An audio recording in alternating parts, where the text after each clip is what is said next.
नमस्कार विद्यार्थी मित्रांनो, व्यंकटेश एज्युकेशन अँड संस्कृती या आपल्या चॅनेलवर सर्वांचे सहर्ष स्वागत आहे। आजच्या व्हिडिओमध्ये आपण स्कॉलरशिप शिष्यवृत्ती परीक्षा इयत्ता 4थी विषय गणित बघा। अनेक प्रश्नपत्रिका सोडवून घेताना माझ्या असं लक्षात आलं की मुलांचे प्रश्न चुकतात ते इथे चुकतात या प्रकारच्या प्रश्नामध्ये। बघा अगदी सोपा प्रश्न आहे पण तरी पण जो याच्यावर दुसरा प्रश्न विचारला जातो कमी अथवा जास्त, तिथे बऱ्याच मुलांचे काय होतात प्रश्न चुकतात। उत्तर येतं पण नेमकं कमी का जास्त हे कळत नाही। मग असेच प्रश्न कसे बरोबर सोडवायचे तेच आपण आजच्या व्हिडिओमध्ये बघणार आहोत। चला तर मग व्हिडिओला सुरुवात करूया। त्याआधी मला सांगावंच वाटतंय की आपण आपल्या या चॅनलवर आपण 26 एप्रिल 2026चा गेस्ट पेपर सोडवून घेतलेले आहेत, ते तुम्ही आपल्या व्हिडिओजमध्ये जाऊन बघू शकता। चला आजच्या व्हिडिओला सुरुवात करूया।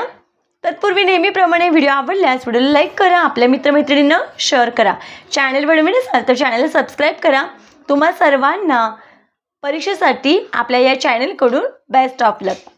चला बघा, इथे आपल्याला प्रश्न दिलाय, खालील चित्ररूप माहितीमध्ये विविध फळांचे उत्पादन करणाऱ्या शेतकऱ्यांची संख्या दिली आहे, यावरून दिलेल्या प्रश्नांची उत्तरे शोधा। आता बघा इथे फळे दिलेत आणि तो उत्पादक शेतकरी दिलेत आणि सगळ्यात महत्त्वाचं म्हणजे प्रमाण। आता बघा आंबा पिकवणारे किती शेतकरी आहेत? 1 2 3 4 5 6 7 शेतकरी आहेत। पण बघा इथे एका चित्रासाठी प्रमाण काय दिले? 10 शेतकऱ्यांचं प्रमाण दिले। मग हे 7 आहेत, मग काय करायचं? 7 ला 10 ने गुणायचं, किती आलं? 70। म्हणजे आंबा पिकवणारे 70 शेतकरी आहेत। आता जर इथे 70 चित्र काढायची झाली असती तर पुरलं असतं का? बरं पुरलंही असतं, पण तुम्हाला मोजायला किती वेळ गेला असता? मग तुमचा वेळ घालवू नये, तुम्हालाच मदत व्हावी यासाठी इथे काय दिलेलं आहे? प्रमाण दिलेलं आहे आणि थोडेसे चित्र दिलेली आहेत। चला तर मग हा प्रश्न सोडवताना सगळ्यात महत्त्वाचं म्हणजे आधी काय करायचं आहे? हे प्रश्न वाचायचे नाहीत। आधी बघा इथे कसं 1 2 3 4 5 6 7, मग इथे लिहून घेतलं आपण 7। एका शेतकऱ्यासाठी 10 शेतकऱ्यांचं एका चित्रासाठी 10 शेतकऱ्यांचं प्रमाण आहे, म्हणून मी याला काय केलं? 10 ने गुणून घेतलं। मग 7 10 70। मग आंबा पिकवणारे 70 शेतकरी, केळी पिकवणारे 1 2 3 4 5, 5 गुणिले 10, मग 5 10 50 आणि इथे किती आहे? 4 गुणिले 10 बरोबर 4 10 40। इथे बघा सफरचंद पिकवणारे 1 2 3 4 5 6 गुणिले 10 करायचं म्हणजे किती? 60। आता बघा सीताफळ पिकवणारे शेतकरी आहेत 1 2 3 4 5 6 7 8, मग 8 गुणिले 10 बरोबर 80। हे आधी या पद्धतीने लिहून घ्यायचं। आता प्रश्न वाचायचा। सीताफळ उत्पादक शेतकऱ्यांपेक्षा केळी उत्पादक शेतकऱ्यांची संख्या कितीने कमी अथवा जास्त आहे? आता बघा सीताफळ उत्पादक शेतकऱ्यांपेक्षा, मग सीताफळ उत्पादक शेतकरी किती आहेत? 80 आहेत, इथे लिहून घेतलं आपण 80। ठीक आहे। बघा इथे मराठीमध्ये अंक लिहिते 80 आहेत आणि काय विचारलं? केळी उत्पादक शेतकऱ्यांची संख्या, केळी उत्पादन करणारे किती आहेत? 50 आहेत, मग इथे काय लिहूया आपण? 50। वजाबाकी करूया 80, बघा शून्यांची वजाबाकी 0, 8तून 5 गेले 3 आले, बाकी किती आली? 30 आली। आता बघा पण बघा 30 ने कमी का 30 ने जास्त? मग इथेच बऱ्याच उत्तर तर आले 30, पण 30 ने कमी का 30 ने जास्त? मग आपण कशालाही काय करतो? गोल करून टाकतो। तसं नाही करायचं। काय विचारलंय? सीताफळ उत्पादक शेतकऱ्यांपेक्षा केळी उत्पादक शेतकऱ्यांची आलं का? केळी उत्पादक शेतकऱ्यांची संख्या कितीने कमी अथवा जास्त आहे? म्हणजे विचारलंय कुणाचं? केळी उत्पादक शेतकऱ्यांची संख्या विचारले। मग केळी उत्पादक किती आहेत? 50 आहेत, मग 80 पेक्षा 50 कमी आहेत, म्हणजे केळी उत्पादक शेतकऱ्यांची संख्या ही 30 ने काय आहे? कमी आहे, कारण केळी उत्पादक शेतकऱ्यांची संख्या कमी आहे। कितीने कमी? उत्तर काढलंय 30, मग 30 ने कमी, म्हणून इथे आपल्या प्रश्नाचं योग्य उत्तर आहे पर्याय क्रमांक 4। बघा या पद्धतीनेच आपल्याला हा प्रश्न सोडवायचा आहे। दुसरा प्रश्न बघूया। प्रत्येक शेतकऱ्याने 3 क्विंटल फळे निर्यात केली तर एकूण किती क्विंटल माल निर्यात होईल? आता बघा प्रत्येक शेतकऱ्याने विचारले, मग आता एकूण शेतकरी किती आहेत ते मोजूया आपण। बघा 1 2 3 4 5 6 7, 8 9 10 11 12 13 14 15 16 17 18 19 20 21 22 23 24 25 26 27 28 29 30 एकूण शेतकरी आहेत हे 30 चित्र आहेत, पण एका चित्रासाठी प्रमाण आहे 10 शेतकऱ्यांचं, म्हणून मी ते गुणिले 10. मग बघा 3 1 3 आणि हे 2 0, एकूण शेतकरी किती आहेत 300. आता काय सांगितलंय, प्रत्येक शेतकऱ्याने 3 क्विंटल फळे निर्यात केली तर एकूण किती क्विंटल माल निर्यात होईल. मग 3 क्विंटल, क्विंटल म्हणजे माहीत असणं गरजेचं आहे ना. मग 1 क्विंटल म्हणजे किती, बघा 1 क्विंटल म्हणजे 100 किलो. 1 क्विंटल म्हणजे 100 किलो. मग आता प्रत्येक शेतकऱ्याने किती 3 क्विंटल. मग 1 क्विंटल म्हणजे जर 100 किलो तर 3 क्विंटल म्हणजे 300 किलो. म्हणजे काय करायचे, 300 शेतकऱ्यांनी 3 क्विंटल म्हणजे 300 गुणाकार करूया. 3 त्रिक 9, 1 2 3 4, 1 2 3 4, काय आलं 90,000 हे किलो काढलं आपण. 90,000 किलो काढलं. पण आपल्याला विचारलं आहे काय प्रश्न, बघा किती क्विंटल माल निर्यात होईल. 1 क्विंटल म्हणजे 100, म्हणजे हे 2 शून्य कट करायचे. मग बघा हे 2 घरं मागे येऊया, म्हणजे आलं किती उत्तर 100 किलो म्हणजेच 900 क्विंटल. मग बघा बरं पर्यायामध्ये 900 क्विंटल आहे, म्हणून इथे आपल्या या प्रश्नाचं योग्य उत्तर काय आहे तर 900. पर्याय क्रमांक 3 हे आपल्या प्रश्नाचं योग्य उत्तर आहे. बघा पुढचा प्रश्न बघा तसाच आहे, फक्त बघा जरासं वेगळे, म्हणजे चित्र वेगळं आणि नावं पण वेगळी. एका अभयारण्यातील वेगवेगळ्या पक्ष्यांची संख्या चित्ररूप माहितीच्या स्वरूपात दिली आहे. दिलेल्या माहितीच्या आधारे प्रश्नांची उत्तरे लिहा. आता बघा पक्ष्यांची नावं दिलेत आणि पक्ष्यांची चित्र दिले आणि मगासारखंच प्रमाण महत्त्वाचं. एका चित्रासाठी 10 पक्षी. मग मोरांची संख्या आधी आपण मगाशी जसं केलं तसं लिहून घेऊया. 1 2 3 4 5 6. आता बघा इथे 6 गुणिले किती येणार आहे, एका चित्रासाठी 10, म्हणून मग साईन 10 हे 60, म्हणजे मोर पक्ष्यांची चित्र किती आहेत तर 60 चित्र आहेत. कावळ्याची बघा 3 गुणिले 10 बरोबर 30. बदकांची बघा 5 गुणिले 10 बरोबर 50. आता समजलं असेल तुम्हाला हे चित्र किती आहेत, 1 2 3 4 5 गुणिले हे एका चित्रासाठी 10 आहे, म्हणून मग गुणिले 10 केलं. आता चिमण्या किती आहेत, 1 2 3 4 5 6 7, मग 7 10 70. बघा हे असंच आधी लिहून घ्यायचं आणि मगच प्रश्न वाचायचा. आता प्रश्न बघूया काय सांगितलंय, अभयारण्यातील एकूण पक्ष्यांची संख्या किती. आता एकूण पक्षी म्हटल्यावर काय करायचं, हे सगळ्यांची बेरीज केली तरी चालेल. 60 30 50 70 30 यांची बेरीज केली तरी चालेल, किंवा डायरेक्ट मगासारखं चित्र मोजूया. 1 2 3 4 5 6 7 8 9 10 11 12 13 14 15 16 17 18 19 20 21 22 23 24. मग बघा 24 आहेत, एका चित्रासाठी 10 आहेत ना प्रमाण, मग काय 24 10 हे 240. मग एकूण पक्षी किती आहेत 240. बघा ज्यावेळेस चित्ररूप माहिती देतात त्यावेळेस एक प्रश्न खूप सोपा असतो, पण दुसरा प्रश्न थोडासा अवघड असतो. अवघड म्हणजे सोपाच असतो पण कन्फ्यूज करणारा असतो. तर तसं होऊ नये म्हणूनच आपण आजच्या व्हिडिओमध्ये हे प्रश्न घेतोय. बघा अभयारण्यातील मोरांची संख्या ही कबुतरांच्या संख्येपेक्षा किती पट आहे. आता मोरांची संख्या किती आहे 60 आहे, लिहून घेऊया आपण 60. आणि बघा अभयारण्यातील मोरांची संख्या म्हणजे विचारले कुणाची, मोरांची संख्या ही कबुतरांच्या संख्येपेक्षा, कबुतरांची संख्या किती आहे 30 आहे की नाही, किती पट आहे. मग काय करूया या दोघांचा भागाकार करूया या पद्धतीने. मग बघा शून्याला शून्य गेले, 3 1 3 3 2 6, किती पट आहे दुप्पट आहे, कारण कबूतर आहे 30 आणि मोर आहेत 60. मग 30 2 60, मग कबुतरांपेक्षा मोरांची संख्या दुप्पट आहे. मग दुप्पट कुठे आहे, पर्याय क्रमांक 4 मध्ये. म्हणून आपल्या या प्रश्नाचं योग्य उत्तर पर्याय क्रमांक 4. आता बघा इथे एका दुकानातील फळांची विक्री खालील तक्त्यात नोंदवली आहे, त्यावरून खालील प्रश्नांची उत्तरे पर्यायातून निवडायची आहेत. आता इथे पण एका बघा इथे कोणतं फळ आहे, हे द्राक्ष आहेत. द्राक्षासाठी किती जण आहेत ग्राहक, 1 2 3 4 5. पण बघा इथे प्रमाण मात्र दुसरं आहे, एका चित्रासाठी 5 ग्राहक आहेत. मग हे चित्र किती आहेत 5, 5ला 5 ने गुणूया, 5 5 25. आता इथे सफरचंद बघा, सफरचंद खाणारे आहेत 7 ग्राहक, गुणिले 5 करायचं, कारण प्रमाण 5 आहे. 7 5 35. केळीचे 9 जण आहेत, 9 चित्र आहेत, एका चित्रासाठी 5 म्हणून 9 5 45. आता बघा ह्याचं 6 आहे, 6 5 30. हे मगासारखंच.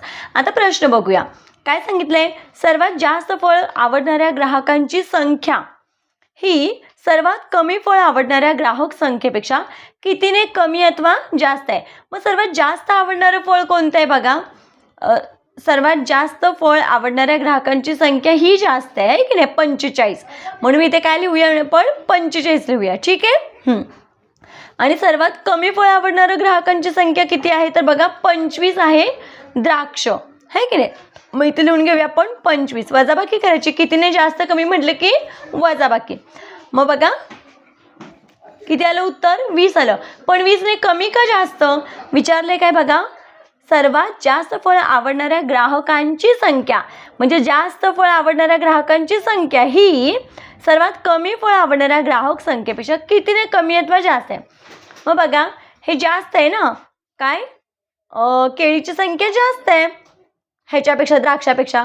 मग ह्यांची संख्या कितीने जास्त किंवा कमी विचारले. मग ह्यांची संख्या जास्त आहे, मग कितीने जास्त आहे 20ने जास्त.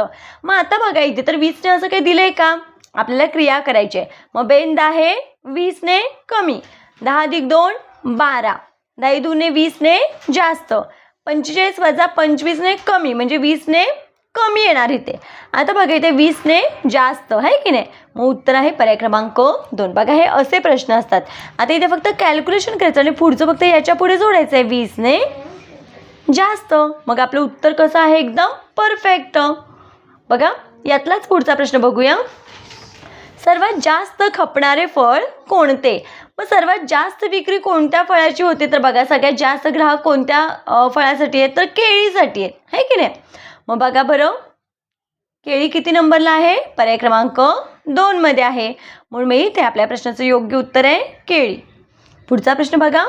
सफरचंद व केळी खाणाऱ्या ग्राहकांची संख्या ही द्राक्ष खाणाऱ्या ग्राहकांपेक्षा कितीने जास्त आहे. आता सफरचंद आणि केळीची संख्या किती आहे 45 आणि सफरचंदाची संख्या किती आहे 35. सफरचंदाची 35. यांची काय करूया बेरीज करूया. मग बघा किती आली या दोघांची बेरीज 80 आली. आता काय विचारले या ग्राहकांची संख्या द्राक्ष खाणाऱ्या ग्राहकांपेक्षा कितीने कमी किंवा जास्त आहे. मग द्राक्ष खाणारे किती जण आहेत 25 जण आहेत. मग काय करूया याच्यातून 25 वजा करूया. आता बघा यांची संख्या जास्त आहे आणि विचारले यांचीच संख्या, मग यांची जास्त आहे म्हणून मग येणारं उत्तर काय जास्त असणार आहे. वजाबाकी करूया. 10तून 5 गेले 5, 8तून इकडचा हातचा इकडे गेला होता ना 1 असा, मग इथे किती राहिले 7, 7तून 2 गेले 5. मग आपलं उत्तर किती आलं 55. म्हणजे 55ने जास्त आहे. उत्तर आहे पर्याय क्रमांक 3. बघा या पद्धतीने आपल्याला हे प्रश्न सोडवायचे आहेत. बघा अजून एक प्रश्न घेऊया. बघा ह्याच्यामध्ये जरासं वेगळे प्रश्न आहेत, अपूर्णांकामध्ये दिले म्हणून घेऊया. योगेवाडी जिल्हा परिषद शाळेतील इयत्ता निहाय पट चित्रलेखात दिला आहे, त्यावरून प्रश्नांची उत्तरे द्या. आता प्रमाण महत्त्वाचं आहे. एका चित्रासाठी 5 विद्यार्थी आहेत. मग सेम मगासारखं पहिलीच्या वर्गाचे किती आहेत 1 2 3 4 5. 5ला 5ने गुणूया. पहिलीच्या वर्गाचे आहेत 25 विद्यार्थी, दुसरीच्या वर्गाचे आहेत 4 चित्र आहेत, गुणिले 5 करतो 4 5 20. हे सगळ्यांना समजलंय का. चित्रांची संख्या आहे 4, प्रमाण 5 म्हणून मी इथे 5ने गुणलंय. इथे बघा 6 गुणिले 5 6 5 30. इथे किती आहेत 5 गुणिले 5 5 5 25 आणि इथे 4 गुणिले 5 बरोबर 4 5 20. पुढचा प्रश्न बघा. दुसरी ते चौथी पर्यंतच्या एकूण विद्यार्थ्यांपैकी 3/5 मुलांनी खेळात सहभाग घेतला तर किती मुलांनी खेळात सहभाग घेतला. आता दुसरी ते चौथी पर्यंत, दुसरी तिसरी आणि चौथीचे म्हणजे 20 30 आणि 25 यांचीच आपल्याला काय करायचे बेरीज करायचे. मग इथे आपण करूया 20 दुसरीचे 20 विद्यार्थी, तिसरीचे 30 आणि चौथीचे 25 विद्यार्थी यांची बेरीज करूया. 3 आणि 2 5 आणि 2 7. किती आहेत विद्यार्थी 75. आता या विद्यार्थ्यांपैकी 3/5 मुलांनी खेळात सहभाग घेतलाय. मग बघा 75 मुलांपैकी 3/5 मुलांनी खेळात सहभाग घेतलाय. असं करायचं. मग बघा इथे 5 एक्के 5, 2 राहिले, 5 5 25 राहिले काय 15 गुणिले 3, मग 15 दुने 30, 15 त्रिक 45. मग 45 मुलांनी काय घेतलाय? सहभाग घेतलेला आहे. किती मुलांनी खेळात सहभाग घेतला? 45. उत्तर आहे पर्याय क्रमांक 3. बघा हे जर तुम्हाला अवघड वाटत असेल तर काय करायचं? अगदी सोपी पद्धत सांगते. अपूर्णांकाची बरीच उदाहरणे येतात आणि ते मार्क्स आपल्याला मिळाले पाहिजेत. एकूण भाग किती आहेत? 5 भाग आहेत. आता आपल्याला फक्त 2री ते 4थीचेच विद्यार्थी विचारलेत, मग त्यांची बेरीज किती आली? 75. मग आपण या 75ला जर आपण 5ने भागलं, बघा इथे मी 75ला काय करते? 5ने भागते. ठीक आहे. 5 एक्के 5, 5 5 25, बाकी आली 0. भागाकार किती आला? 15. मग बघा एक भाग म्हणजे 15 मुलं, एक भाग म्हणजे 15 मुलं. आता 3 भाग मुलांनी खेळात सहभाग घेतलाय, एकूण 5 भाग, त्याच्यापैकी 3 भाग मुलांनी खेळात सहभाग घेतलाय. मग 15 त्रिक 45 असं सुद्धा आपण उत्तर काढू शकतो, किंवा जसं आत्ता काढलं तसंही काढू शकतो. तुम्ही कोणत्या पद्धतीने काढा ते तुम्ही ठरवायचं. तुम्हाला जी पद्धत सोपी वाटेल त्या पद्धतीने तुम्ही उत्तर काढायचं आहे. उत्तर या पद्धतीने काढलं तर बरोबरच येणार आहे. पुढचा प्रश्न बघा. शाळेतील एकूण विद्यार्थी किती आहेत? आता एकूण विद्यार्थी म्हटले, आता आपण काय करूया? बघा इथे किती, आता ह्यांची संख्या मोजली की नाही आपण? हे 5 बघा, 1 2 3 4 5 6 7 8 9 10 11 12 13 14 15 16 17 18 19 20 21 22 23 24. इथे आलं 24 गुणिले एका संख्येसाठी काय आहे? प्रमाण 5 आहे. एका चित्रासाठी 5 आहे. मग 24चा पडा 5 पर्यंत म्हणा. नसेल तर काय करायचं? 5 चोक 20, 5 दुने 10, 10 आणि 2 12. किती आलं उत्तर? 120. मग एकूण विद्यार्थी किती आहेत? 120. बघा आता तुम्ही म्हणत असाल की मॅडम आपण ह्यांची बेरीज केली असती किंवा यांची बेरीज केली असतील. बघा ज्या विद्यार्थ्यांना हे प्रश्न अवघड जातात किंवा ज्यांचा अभ्यास खरंच खूप कमी आहे त्या विद्यार्थ्यांसाठी मी अगदी सोप्या पद्धतीने सांगितलं. मला माहिती आहे सगळ्यांना ही गणिते येणार आहेत, पण अगदी एखाद दुसरा असा प्रश्न असतो त्या प्रश्नांसाठी आपण आजचा हा व्हिडिओ घेतलेला आहे. पण मला असं वाटलं की सगळ्यांना समजेल अशा भाषेत सांगावं, म्हणून मग मी काय केलं? या पद्धतीने हा प्रश्न सोडवून दाखवला आहे. बघा इथे अजून एक प्रश्न विचारला आहे, बघूया प्रश्न काय आहे. 3रीतील विद्यार्थ्यांपेक्षा 5वीतील विद्यार्थी संख्या कितीने कमी अथवा जास्त आहे? आता 3रीतील विद्यार्थ्यांपेक्षा, मग 3रीतील विद्यार्थी किती आहेत? 30 आहेत. आपण काढले ना आत्ताच. 3रीतील विद्यार्थी संख्या किती आहे? 30 आहे. 5वीतील विद्यार्थी किती आहेत? बघा 5वीचे 20 विद्यार्थी आहेत. 3रीतील विद्यार्थ्यांपेक्षा 5वीतील विद्यार्थी विचारायचे म्हणजे आपल्याला हे काढायचं आहे ह्यांची संख्या ना. मग कितीने कमी जास्त म्हटल्यावर वजाबाकी. वजाबाकी कितीली? 10. 5वीतील संख्या कमी आहे, मग कितीने कमी आहे? 10ने कमी. म्हणून मी इथे उत्तर येणार आहे पर्याय क्रमांक 2, 10ने कमी. इथे फक्त तुम्हाला हे सांगायचं आहे की कोणाचं विचारलंय? 5वीचं विचारलंय. मग 5वीची संख्या याच्यापेक्षा कमी आहे, म्हणजे येणारं उत्तर आहे ते 10ने कमी. जर जास्त असतं तर 10ने जास्त असं. मग इथे 5वीतील विद्यार्थ्यांची संख्या याच्यापेक्षा कमी आहे, म्हणून मी इथे 10ने कमी. बघा या पद्धतीने आपल्याला हे चित्ररूप माहितीचे प्रश्न सोडवायचे आहेत. खूप सोपे प्रश्न आहेत, उत्तरं तिथेच आहेत. असं काही कॅल्क्युलेशन वेगळं काही करायचं आहे का? नाही करायचं आहे. तिथलंच उत्तर, फक्त व्यवस्थित आपल्याला काय करायचं आहे? जशी माहिती सांगितली तसं आपल्याला उत्तर लिहायचं आहे. पण तरी पण बऱ्याच जणांचे हे असे प्रश्न चुकतात, म्हणून आजचा हा व्हिडिओ त्या मुलांसाठी होता की ज्या मुलांचे हे प्रश्न चुकतात किंवा कन्फ्यूज होतात. तर आता मला खात्री आहे की आपणा सर्वांना हा व्हिडिओ आवडला असेल, बऱ्याच ट्रिक्स समजल्या असतील. आतापर्यंत आपण बरेच स्कॉलरशिपचे व्हिडिओज बघितले, त्याच्यामध्ये वेगवेगळी गणितं आपल्या हाताखालून गेलेली आहेत. सो सर्वांना आपल्या चॅनलकडून परीक्षेसाठी खूप खूप शुभेच्छा. सर्वांनी पेपर काळजीपूर्वक लिहा. प्रश्न एकदा नाही समजला तर दुसऱ्यांदा वाचा, कारण प्रश्न समजला तर आपल्याला त्याचं उत्तर येणारच आहे. म्हणून प्रश्न समजून घ्या आणि जास्त वेळ न वाया घालवता पेपर सोडवायचा प्रयत्न करा. आणि हो, पेपर सोडवताना कच्चं काम नक्की करा. कागदावर कच्चं काम नक्की करा, जेणेकरून उत्तर बरोबर येणार आहेत. कारण बऱ्याच वेळा काय होतं, प्रश्न सोपा आहे, उत्तर सोपं आहे म्हणून आपण काय करतो? तोंडी करतो. पण तसं नका करू, कारण हे प्रत्येक प्रश्नाचा मार्क आपला स्कोअर काय करणार आहे? वाढवणार आहे आणि आपल्याला शिष्यवृत्तीधारक व्हायची ही संधी आहे. सो सगळ्यांना पुन्हा एकदा माझ्याकडून खूप खूप शुभेच्छा. आजचा व्हिडिओ तुम्हाला आवडला अशी आशा करते आणि हा व्हिडिओ इथेच थांबवते. भेटूया पुढच्या व्हिडिओमध्ये. तोपर्यंत नमस्कार. थँक्यू.